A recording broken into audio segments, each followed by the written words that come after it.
The warrior knew the only way to return home was to find the door. The only problem was that the door could be anything and anywhere. His little heart was crushed by knowing he might never get home again. He didn't belong in this world. He belongs on his plant with his mother and sister, and they await his return. My brother's soft snoring made my mother and I look at him. My mother chuckled, "All right, kiddo, it's time for bed. We can finish the book tomorrow night."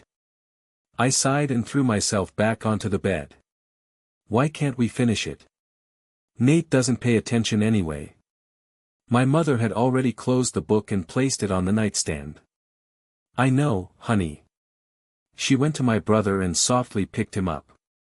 But you know your brother likes spending these moments with us. She smiled softly at me, "Let me take your brother to his room, and I'll come and tuck you in." After 5 minutes, my mother came back into my room. "In you go, Bean." She lifted the blanket, and I slipped under it.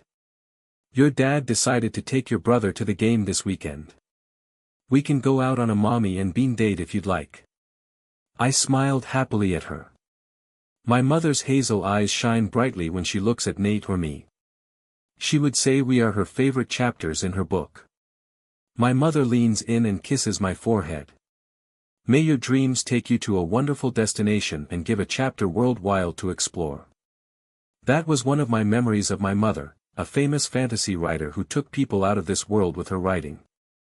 Someone who taught me it was never wrong to dream big. The bigger, the better.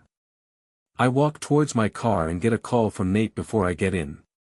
"Hey," I answer as I climb in the driver's seat. "Yo, Beanie." My brother's deep laugh vibrates through the cell. "I'm going home this weekend, and Dad wants to know if you are deciding to come as well. I haven't been home for a few years, so returning feels weird. This month will mark 17 years of living without my mom. Losing Mom was hard for all of us. Nate and I were little and unsure of what life would be like without her. Dad took it the hardest, losing the love of his life and having to raise 2 kids as a single dad, but he did a great job. Dad got remarried 7 years later. Linda, my dad's wife, was always excellent. She ensured we never forgot our mother and respected and loved us even if we weren't hers.